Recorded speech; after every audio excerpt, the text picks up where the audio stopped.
February 3rd, 2023, Proverbs 3, the New American Standard Bible.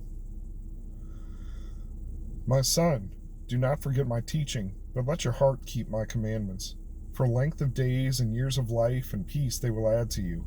Do not let kindness and truth leave you.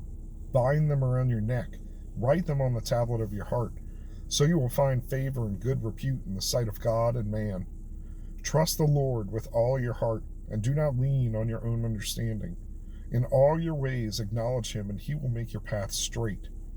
Do not be wise in your own eyes. Fear the Lord and turn away from evil. It will be healing to your body and refreshment to your bones. Honor the Lord from your wealth and from the first of all your produce.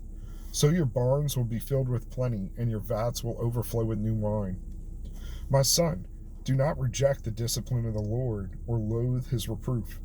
For whom the Lord loves, he reproves, even as a father corrects the son in whom he delights. How blessed is the man who finds wisdom, and the man who gains understanding. For her profit is better than the profit of silver, and her gain better than fine gold.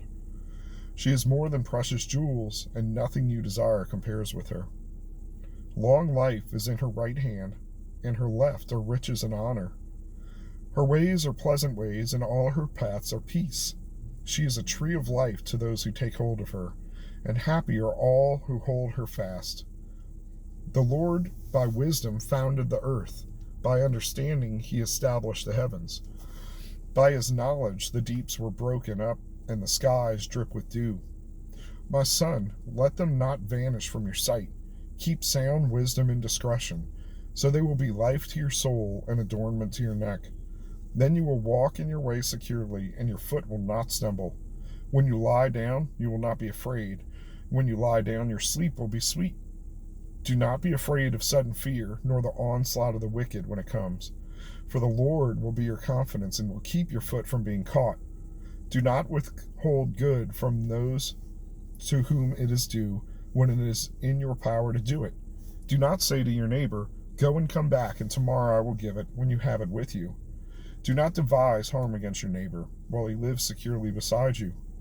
Do not contend with a man without cause, if he has done you no harm. Do not envy a man of violence, and do not choose any of his ways.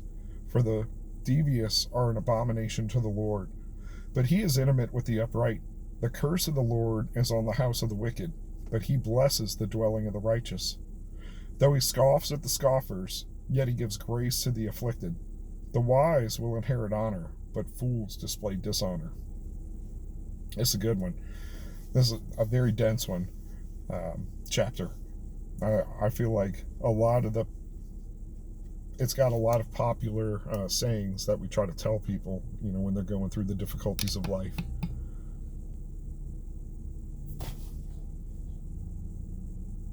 I can't find the specific one that struck me. I'm looking for it. This one. In all your ways acknowledge him, and he will make your path straight. Do not be wise in your own eyes. Fear the Lord. Turn away from evil. I think the biggest one is probably verse 5. Trust in the Lord with all your heart, and do not lean on your own understanding. And that gets served up kind of as a platitude to people. And it's like you try to not be trite.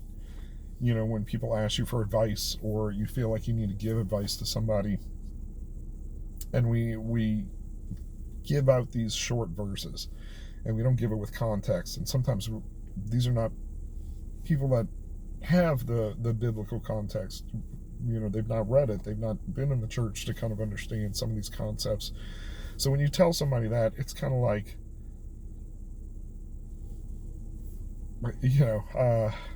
hey, God's ways are above our ways. Don't sweat it. Or another one that's really, really rough to hear when you're going through something is like, well, everything's works to the good of those who serve him. And that gets paraphrased, because it's like, well, everything happens for a reason. It's like, well, that may be true, but there's a different perspective that comes with being a believer and saying, this, what happens, this sucks, what happened to me was unfair or unjust. That you pray about it, You release the forgiveness of it, or to it, however you want to put it. You release it from your heart. You give forgiveness, and you don't know the ripple effects that happen as a result, not just of the thing directly happening to you, but your response to it. People are watching, people see it, people hear about how you respond to things. And I don't know, I realize I'm a little bit far off here, but I think, the point I'm trying to make is it's easy to take one of these little proverbs or one of these little sayings and just serve it up to somebody when you think they need to hear it. But you need to have a deeper understanding of what that means, so in this case, don't lean on your own understanding. Like I said it last night, I told the guy at the bank too, because he was like, you got this car at an unbelievable price. How did you do this? It's several thousand under what it should be.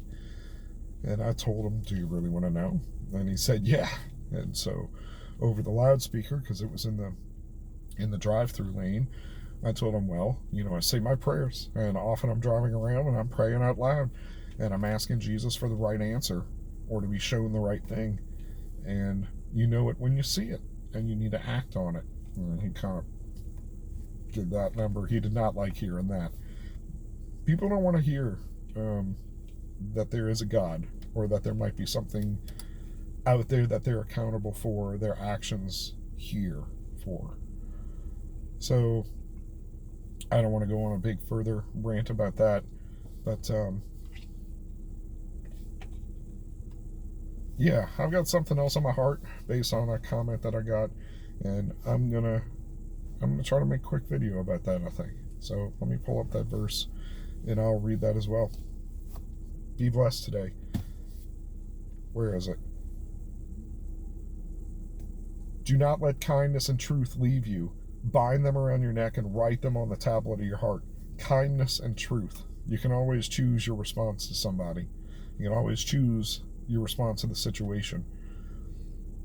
And sometimes kindness and sometimes truth don't look like what we think of as kindness. We don't have to sugarcoat things.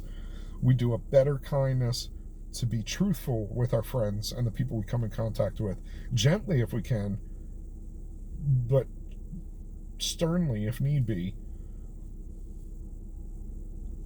because it's better to see that person correct their behavior, get a new insight on their behavior. Even if they argue with you, they'll go home, and I'm sure that they will reflect on it and be like, maybe they were right.